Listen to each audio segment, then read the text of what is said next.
Mark chapter 8. The feeding of the 4,000. In those days, when there again was a great crowd without anything to eat, he summoned the disciples and said, My heart is moved with pity for the crowd, because they have been with me now for 3 days and have nothing to eat. If I send them away hungry to their homes, they will collapse on the way, and some of them will have come a distance. His disciples answered him, Where can anyone get enough bread to satisfy them here in this deserted place? Still he asked them, How many loaves do you have?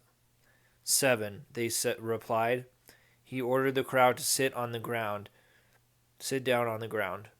Then, taking the 7 loaves, he gave thanks, broke them, and gave them to his disciples to distribute, and they distributed them to the crowd. They also had a few fish. He said the blessing over them and ordered them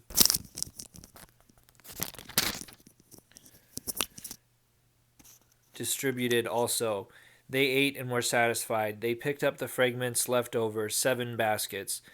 There were about 4,000 people. He dismissed them and got into the boat with his disciples and came to the region of Dalmanutha. The demand for a sign. The Pharisees came forward and began to argue with him, seeking from him a sign from heaven to test him. He signed from the depth of his spirit and said, Why does this generation seek a sign? Amen, I say to you, no one shall be given a sign. No sign will be given to this generation. Then he left them, got into the boat again, and went off to the other shore. The leaven of the Pharisees. They had forgotten to bring bread, and they had only 1 loaf with them in the boat. He enjoined them, Watch out, guard against the leaven of the Pharisees and the leaven of Herod. They concluded among themselves that it was because they had no bread. When he became aware of this, he said to them, Why do you conclude that it is because you have no bread? Do you not yet understand or comprehend? Are your hearts hardened?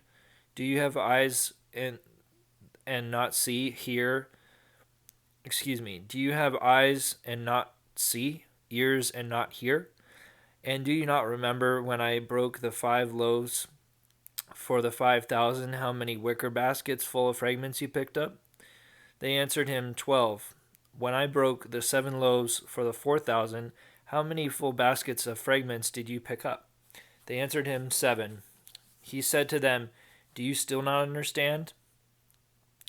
The blind man of Bethsaida. When they arrived at Bethsaida, they brought to him a blind man and begged him to touch him. He took the blind man by the hand and led him outside the village. Putting spittle on his eyes, he laid his hands on him and asked, Do you see anything? Looking up, he replied, I see people looking like trees and walking. Then he laid his hands on his eyes a second time, and he saw clearly. His sight was restored, and he could see everything distinctly. Then he sent him home and said, Do not even go into the village. Part 3, the mystery begins to be revealed. Peter's confession about Jesus. Now Jesus and his disciples set out for the villages of Caesarea Philippi. Along the way, he asked his disciples, Who do you say that I am? They said in reply, John the Baptist, others Elijah, still others one of the prophets. Along the way, he asked his disciples, Who do people say that I am? They said in reply, John the Baptist, others Elijah, still others one of the prophets. And he asked them, But who do you say that I am? Peter said to him in reply, You are the Messiah. Then he warned them not to tell anyone about him. The first prediction of the Passion. He began to teach them that the Son of Man must suffer greatly and be rejected by the elders, the chief priests, and the scribes, and be killed, and rise after 3 days. He spoke this openly. Then Peter took him aside and began to rebuke him. At this he turned around and said, looking at his disciples, rebuked Peter, and said, Get behind me, Satan. You are thinking not as God does, but as human beings do. The conditions of discipleship. He summoned the crowd with his disciples and said to them, Whoever wishes to come after me must deny himself, Take up his cross and follow me. Whoever wishes to save his life will lose it, but whoever loses his life for my sake and that of the gospel will save it. What profit is there for one to gain the whole world and forfeit his soul? What could one give in exchange for his life?